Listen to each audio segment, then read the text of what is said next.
Et salut tout le monde, c'est Jocelyn 1998. Aujourd'hui on se retrouve pour mes nouveaux achats de juin 2015. Donc ce mois-ci j'ai acheté 16 tomes si je me trompe pas. Et donc ça fait quand même pas mal de tomes. Bon, donc il y en a quand même quelques-uns d'occasion, enfin une bonne moitié qui sont d'occasion. Et surtout il y en a quand même une certaine partie qui font partie du même manga. Donc ce sera assez rapide à présenter.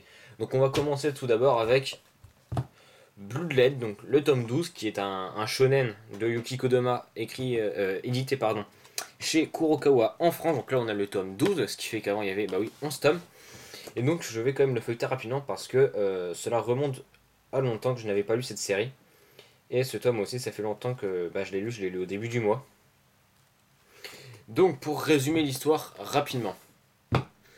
Bloodlet, c'est l'histoire de Staz, donc ce personnage qui est un vampire. Staz est un vampire qui vit dans le monde des démons.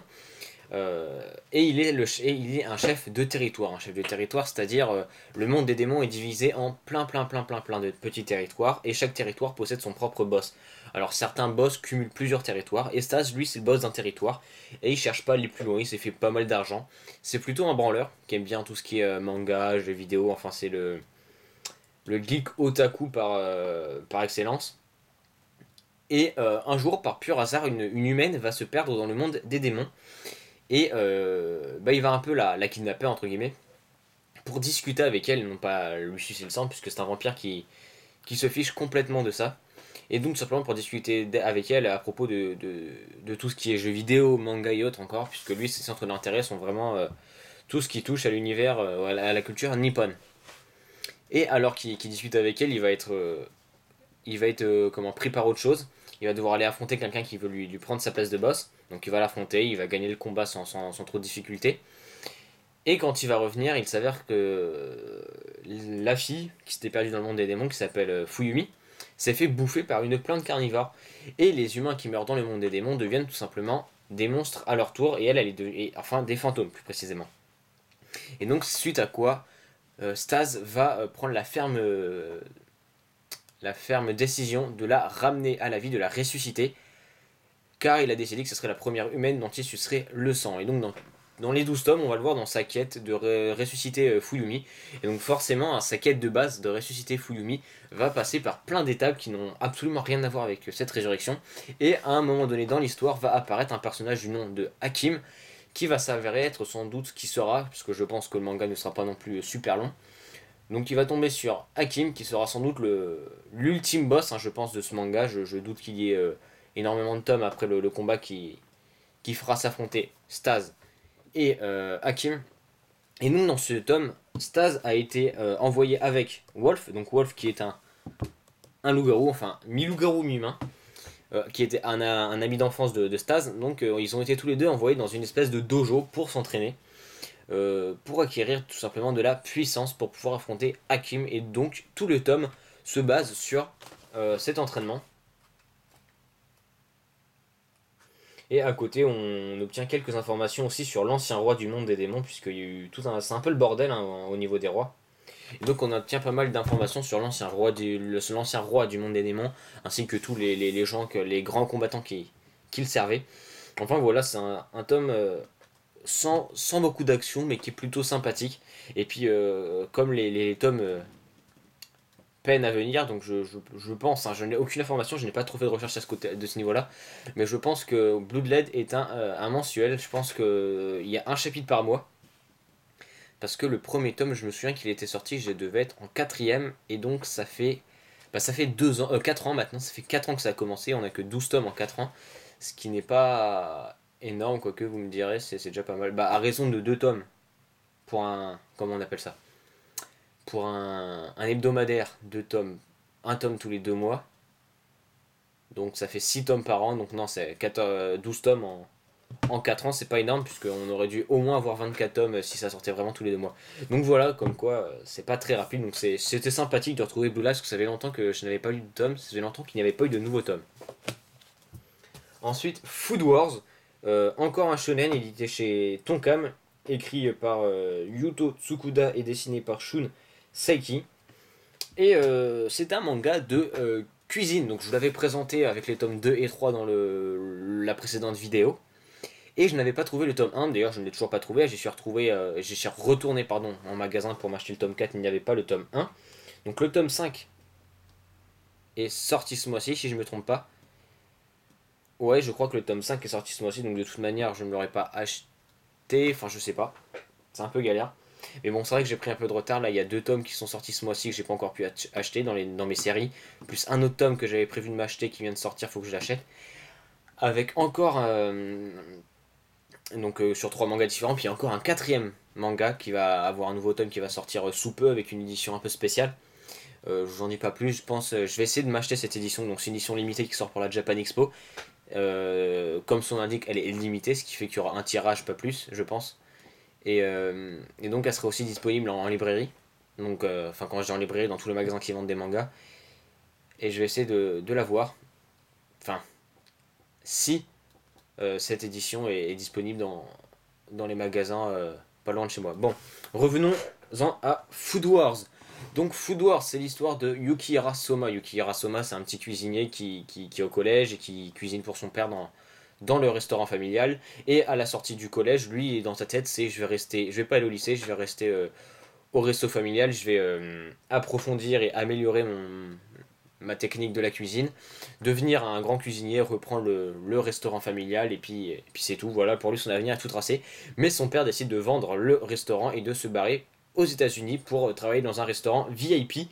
Et il demande à son fils, il dit à son fils de s'inscrire dans une école de cuisine qui s'appelle Totsuki, donc une école japonaise de cuisine, réputée ultra hard, hein, puisqu'il n'y a même pas 10% de réussite par promotion. Et on peut vraiment se faire renvoyer.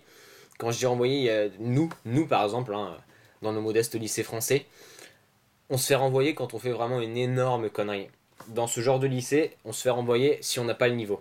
Et dans ce genre de lycée, hein, ne pas avoir le niveau, c'est quelque chose de très facile. Hein.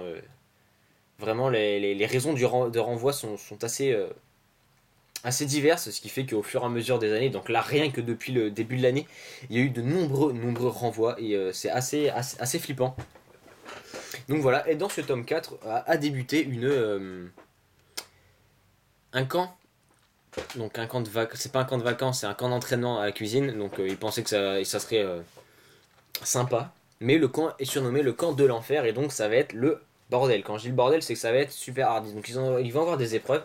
Donc on va voir la première épreuve, on se dit waouh, elle est pas trop compliquée. Enfin, vu la perception qu'on a, on se dit qu'elle est pas trop compliquée parce que nous, on nous pose là, on nous dit bon bah tu te démerdes, t'as aucun ingrédient, tu vas dans la forêt, tu ramasses des ingrédients, tu reviens et tu me cuisines un truc que je vais surkiffer, sachant que je suis puisque c'est une fille, une des diplômées de Totsuki, c'est-à-dire que la meuf elle doit avoir quand même un sacré niveau culinaire.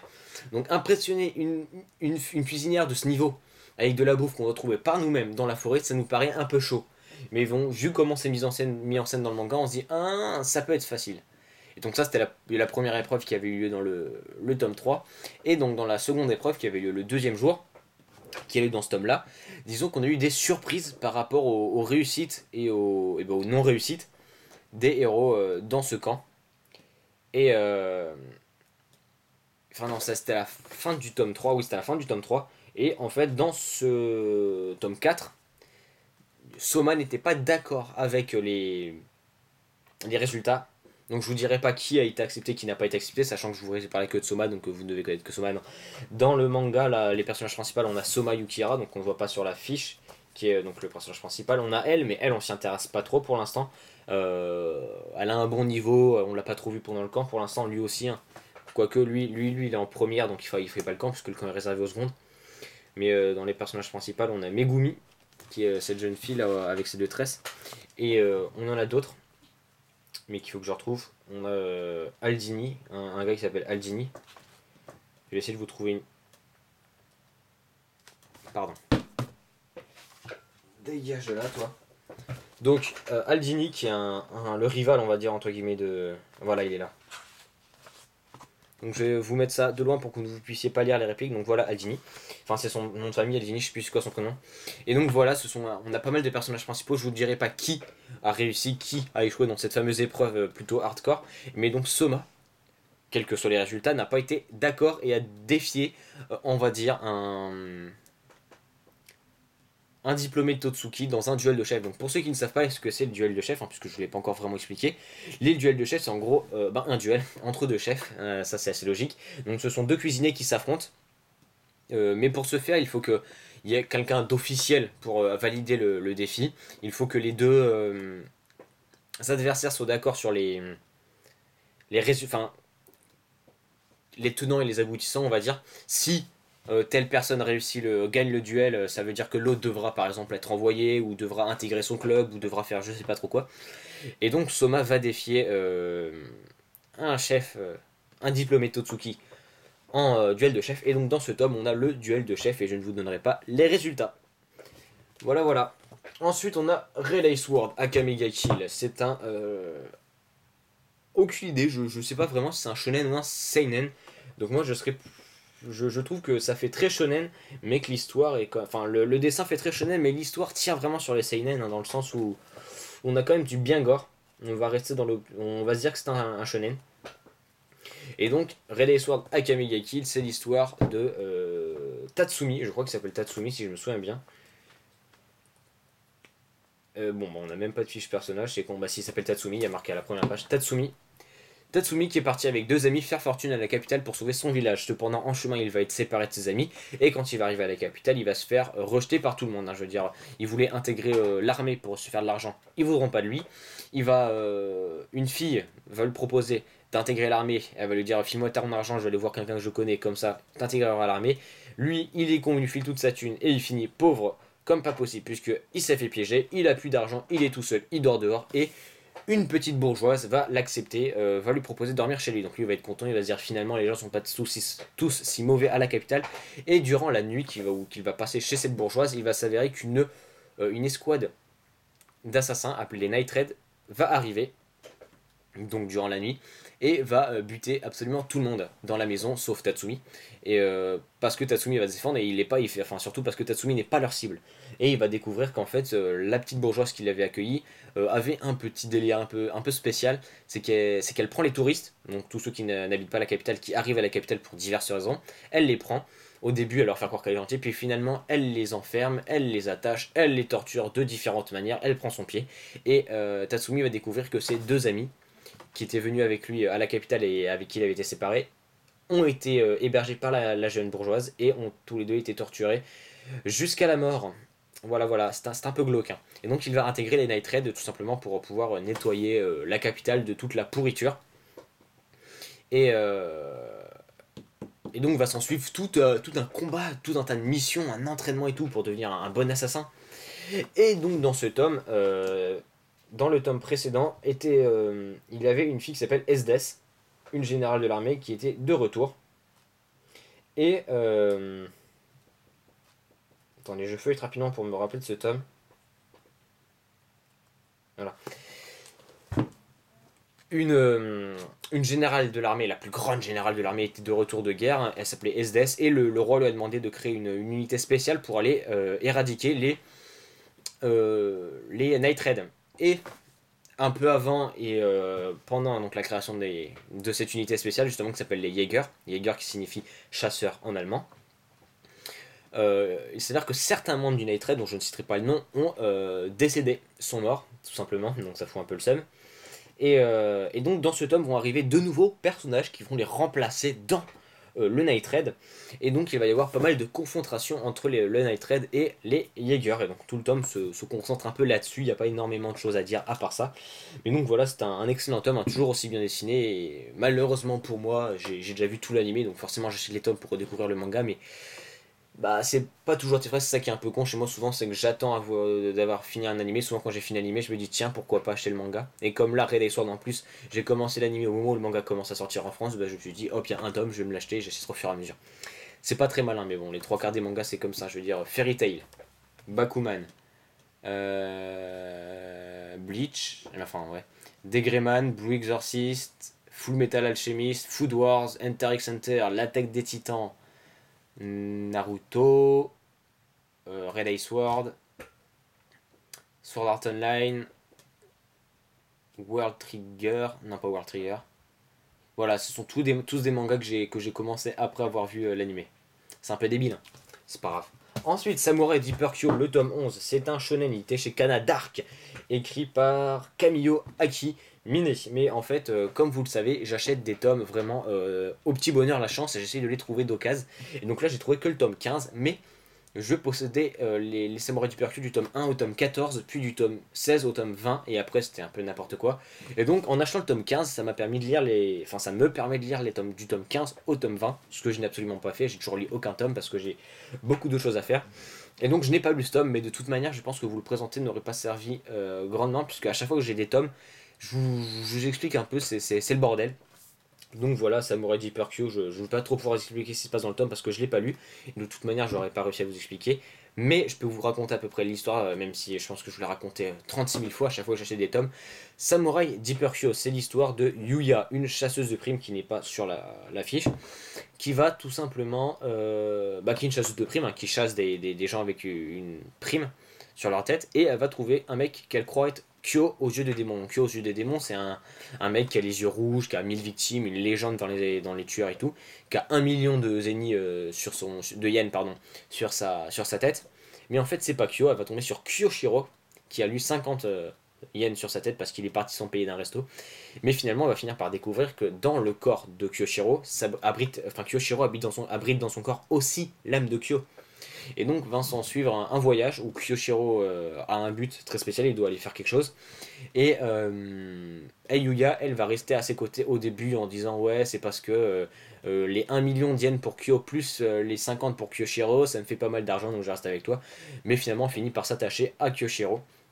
Et donc va s'en suivre toute une quête avec de plus en plus de gens qui vont se joindre à la quête et de plus en plus d'adversaires, donc c'est un peu classique. Et surtout avec Kyoshiro qui entre en ligne de compte, hein, puisque Kyoshiro n'est pas né dans le corps de. Non, Kyo n'est pas né dans le corps de Kyoshiro, pardon. Et donc Kyo va pouvoir reprendre le dessus dans le corps. Et donc il y aura aussi une quête de retrouver le corps de Kyo. Ensuite, Seven Deadly Sins, tome 9. C'est un shonen écrit par Nakaba Suzuki et édité chez Pika Édition. Donc c'est le 9ème tome. Hein. Seven Deadly Sins, c'est l'histoire du royaume de Britannia, si je ne me trompe pas. Et il y a 10 ans, une unité de 7 chevaliers, qui est appelée les Seven Deadly Sins, a tenté un coup d'état contre le roi qui a échoué. Depuis, les avis de recherche contre les Seven Deadly Sins sont renouvelés tous les ans, mais tout le monde pense qu'ils sont morts. Et un jour, la princesse du royaume de Britannia, qui s'appelle Elisabeth, va tout simplement prendre la tangente du château pour retrouver les Seven Deadly Sins et leur demander leur aide, puisque les chevaliers sacrés, qui sont donc une autre, qui sont les chevaliers qui protègent le roi et tout, ce sont des chevaliers qui ont un niveau plutôt fort en combat, tentent un coup d'état contre le roi. Et elle pense que les seuls à pouvoir contrer les chevaliers sacrés, ce sont les Seven Deadly Sins. Et va s'en suivre elle va rencontrer Meliodas, qui est un petit blond qu'on ne voit pas non plus sur l'image. Je vais essayer de vous le trouver. Si j'arrive à vous le montrer.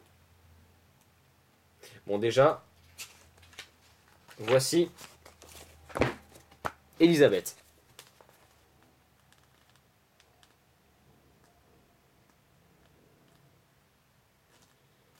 Et j'arrive pas à retrouver. Ah, voilà. Et voici Meliodas.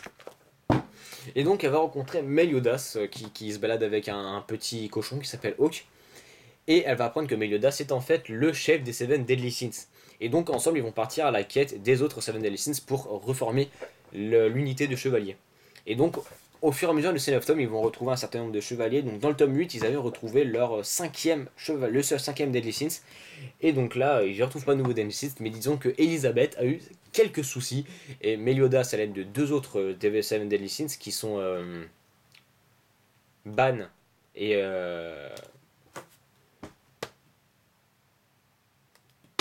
j'ai oublié son nom. Je crois que c'est Guter, un truc comme ça. Je sais pas, c'est un peu bizarre. Et ce qui m'énerve, c'est que dans ce genre de manga, il n'y a pas de table pour présenter une fiche spéciale pour présenter tous les personnages au début de chaque tome. Je crois que si, il doit s'appeler Gauter, un truc comme ça. Et donc ils sont partis tous les trois à la capitale pour aller combattre les chevaliers sacrés et libérer Elisabeth. Et va s'en suivre une confrontation, hein, forcément, entre les Seven Deadly Sins et le chevalier secret, et surtout un nouveau royaume qui, pour une raison qu'on ne connaît pas au début, ils disent qu'ils veulent rendre une petite visite amicale, mais on se rend compte qu'il y a un peu plus que ça. Le royaume de Camelot avec le roi Arthur. Et le roi Arthur est un grand ami du roi de Britannia et il veut lui rendre visite. Mais forcément, les chevaliers sacrés l'ont un peu foutu en tôle. ils l'ont attaché tout dans les cachots. Et ils peuvent pas trop dire ça parce que le mec, le roi de Camelot, le roi Arthur, il s'est ramené avec toute son armée. Donc si ils sont un nouvel ennemi, ça va être le bordel.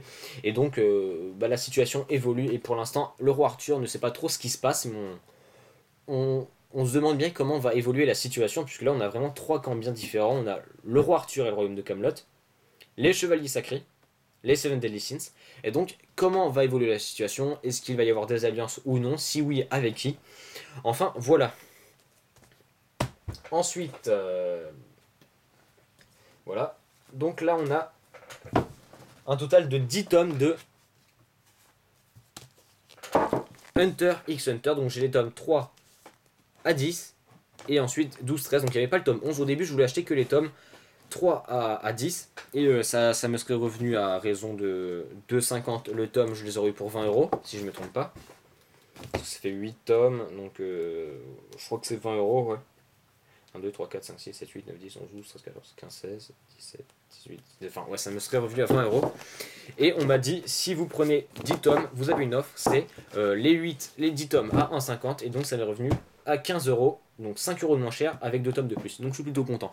J'ai pas lu tous les tomes pour l'instant, j'ai dû lire jusqu'au tome 8 et c'est juste génial. Donc Hunter x Hunter, pour ceux qui ne connaissent pas ce dont je doute, c'est l'histoire de Gon. Donc Gon, c'est un petit garçon qui veut devenir Hunter. Un Hunter, c'est quelqu'un qui est super fort en combat, qui a passé un examen ultra hard et qui a un pass, une petite carte, une licence de Hunter qui lui permet de faire plein de trucs, qui lui donne accès à plein de pays dans lesquels on n'aurait pas le droit de venir en tant que civil normal, qui lui donne accès aussi à plein de pays sans avoir de payer de visa, donc il y va gratuitement. Enfin, ça a vraiment plein d'avantages. Et lui, il veut passer l'examen Hunter, donc il est réputé super hard, tout simplement pour retrouver son père qui est devenu Hunter. Son père est devenu Hunter et pour ce faire, il a dû l'abandonner. Enfin, quand je dis il l'a abandonné, il l'a pas abandonné tout seul comme ça dans la rue. Non, il l'a refilé à sa sœur. Je crois que c'est sa sœur. Enfin, il l'a refilé à la tante de Gon, quoi. C'est la tante de Gon qui l'a élevé. Et Gon va partir dans le tome 1 pour faire l'examen. Et donc, dans les tomes 1, 2 et même dans le tome 3, au moins jusqu'au tome 5, je pense. Si ce n'est plus. Non, je pense jusqu'au tome 5. Il y a l'examen Hunter. Donc, dans le tome 5, l'examen Hunter se termine. Donc, je vous dirai pas s'il réussit ou non. Je pense que, je vais pas vous le dire, mais je pense que vous avez une idée de ce qui se passe, hein, puisque le manga fait quand même 32 tomes pour l'instant. Officiellement, il est en cours, mais bon, disons qu'il y a eu de nombreuses pauses. Et donc dans le tome 3, 4, 5, comme je vous le disais, et je vais quand même feuilleter rapidement le tome 6 pour savoir. Voilà, donc dans le tome 6, c'est du nouveau. C'est plus du tout l'examen Hunter. Donc là, ils partent en quête d'autre chose. Et même dans le tome. Voilà. L'examen Hunter se finit dans le tome 4, on va dire, et il s'étire un peu au début du tome 5. Et donc je vous dirai pas hein, s'il a réussi ou pas l'examen Hunter. Et après, il va y avoir quelques soucis avec Kirua. Donc je vous présente, je vous dis rapidement. Donc là on a Léolio qui est un autre participant à l'examen Hunter. Donc je vous dirai pas non plus s'il a réussi. On a Kurapika, un autre personnage donc qui forme un petit trio. Et il y en a un dernier qui s'intégrait aussi un peu plus tard qui s'appelle Kirua. Et donc à la fin de l'examen Hunter, il va y avoir quelques soucis avec Kirua qui va rentrer chez lui. Encore une fois, je ne vous dirai pas s'il a ou non réussi l'examen Hunter. Et donc, Kurapika, Gon et Léolio, voilà, vont tous les trois partir en quête de la maison de Killua pour tout simplement savoir ce qui se passe, le ramener et tout. Et donc voilà comment je sais pas, les 2 ou 3 tomes suivants vont évoluer. Et encore après, il y a une nouvelle intrigue. Et je peux vous en expliquer plus. Hein. Donc après avoir retrouvé Kirua, puisque c'est pas trop compliqué, ils vont partir à la tour. Je vous avais dit que je vous expliquerai pas, mais moi je vais vous expliquer sommairement. Ils vont se séparer tout simplement. Ils ont des rendez-vous plus tard parce que il y a Kurapika qui fait partie d'un clan bien spécifique, dont il est le seul survivant, veut retrouver les. En fait, parce que son clan a la particularité d'avoir les yeux qui deviennent rouges quand ils sont en colère. Et quand on tue un membre de son clan avec les yeux rouges, les yeux restent rouges. Et quand les yeux sont rouges, ils font partie des 7 plus belles choses du monde. 7 merveilles du monde, voilà. Tout simplement. Et donc forcément, tout son clan a été tué pour leurs yeux rouges et ont été revendus au marché noir. Et lui, il veut les retrouver, c'est pour ça qu'il veut devenir Hunter. Donc il va partir de son côté pour faire sa petite enquête. Léolio va partir de son côté aussi parce que lui, s'il voulait devenir Hunter, c'est pour avoir un max de thunes pour pouvoir s'inscrire à l'examen pour devenir docteur. Donc lui va partir de son côté pour réviser les concours d'entrée dans une école de docteur. Et Gon et Killua vont tout simplement partir à la tour du combat céleste, je crois que ça s'appelle comme ça. En gros, c'est une tour qui fait je sais pas combien de mètres de haut, c'est la troisième tour la plus grande du monde, et c'est surtout une tour où il y a des combats à chaque étage, et plus on gagne de combats, plus on gravit les étages. Hein, et donc, ils veulent s'entraîner là-bas. Et bon, bah, Killua, lui, il y avait déjà été il y a quelques années. Il fait découvrir ça à Gon, et donc on va voir leur ascension dans la tour, puisqu'au début, ça se focalise surtout sur Gon et Killua. Donc c'est un peu après qu'on a des nouvelles de Kurapika et Leolio. Parce que Kurapika, il va faire pas mal de choses de son côté. Leolio, c'est pas trop intéressant. C'est révision, concours, examen, études, docteur. Voilà, c'est pas trop passionnant à voir. Par contre, Kurapika, il va y avoir pas mal d'aventures dont je ne vous en parlerai pas. Et donc voilà. Et enfin, le dernier. Donc là, c'est un nouveau manga. The Heroic Legends of Arslan. Qui est un shonen écrit par Hiromu Arakawa et Yoshiki Tanaka. Je pense qu'il est dessiné par Hiromu Arakawa pardon, et écrit par Yoshiki Tanaka, parce que je pense que c'est Yoshine Tanaka, mais j'en suis absolument pas sûr, mais je sais que The Heroic Legend of Arslan est tout simplement une adaptation d'un light novel japonais qui avait déjà été adapté en manga sous le nom d'Arslan Senki, et donc on n'en avait pas entendu parler. La The Heroic Legend of Arslan, on en entend beaucoup parler, surtout parce que c'est Hiromu Arakawa, qui est connu pour Full Metal Alchemist, entre autres, et Silver Spoon aussi. Et donc, il y a déjà une adaptation en animé, licenciée par Wakanim, enfin c'est un peu le bordel. Et donc, The Heroic Legend of Arslan, c'est l'histoire de ce petit personnage. Donc, pardonnez-moi encore une fois, ça fait longtemps que j'ai lu, donc j'ai oublié le nom du personnage principal. C'est quand même assez fou ça d'oublier tous les noms. Arslan, bah oui, je suis débile. Mais alors là, Arslan, il y a marqué là, en gros, sur le tome, et je me souviens pas de son prénom. Vous vous rendez compte? Donc, c'est l'histoire d'Arslan, qui est tout simplement l'héritier du grand roi de Lusitania, qui part en guerre, un grand conquérant, une armée invaincue. Et un jour, l'armée va partir en guerre et ils vont se faire défoncer leur mère. Et le prince Arslan, qui était connu comme étant très faible et tout, va aussi partir pendant cette guerre pour faire ses premiers faits d'armes et va être l'un des seuls survivants de la bataille. Petite précision que j'ai oublié de parler, c'est qu'au tout début du tome, qui se passe quelques années avant cette bataille, il y a une autre bataille qui a lieu face aux mêmes adversaires que Lusitania cette fois-ci remporte. Elle remporte cette bataille et donc ils font pas mal d'esclaves. Et parmi ces esclaves, il y a un petit gamin qui réussit à s'échapper. Et il va parler avec Arslan. Il lui dit oui, moi dans mon pays, il n'y a pas d'esclaves. Moi dans mon pays, tout le monde vit sur un pied d'égalité. Et Arslan, ça bouscule un peu ses a priori. Parce que pour lui, tout était acquis. Il vivait dans un royaume en pleine expansion, qui était florissant, je veux dire économiquement et tout, c'était super bien, ils avaient des esclaves à foison, ils étaient une zone de transit commercial, donc ils étaient un max de bluff, enfin, c'était le best quoi. Et dans sa tête, c'était comme ça quoi. Et il pensait pas possible qu'on puisse avoir un royaume sans esclaves, donc ça a un peu bousculé ses a priori. Et donc comme je le disais, quelques années plus tard, va avoir une bataille encore une fois entre Lusitania, qui va partir en grand vainqueur, enfin en grand combattant invaincu, qui se sent supérieur, qui sous-estime complètement son adversaire, et de l'autre côté, leurs adversaires, eux, ont compris leur leçon, et là on prépare tout un tas de pièges, et comme je le disais, Lusitania va se prendre la branlée du siècle, et Arslan va être l'un des rares survivants, donc le tome se finit sur cette bataille, où Arslan est emmené par un autre des survivants de la bataille, dont j'ai oublié le nom, c'est un personnage qui a l'air plutôt sympa, qui s'appelle... j'ai oublié, j'essaie de retrouver son nom quelque part.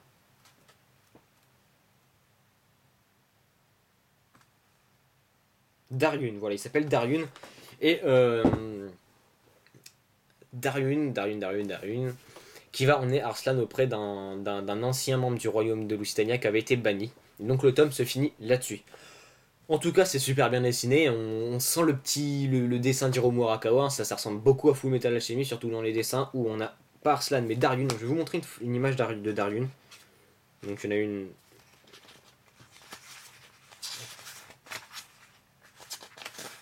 Juste là. Donc Daryun, c'est ce personnage qui gueule. Et Daryun, il ressemble énormément à un autre personnage. Je reviens tout de suite. Donc on voit qu'un bout, mais...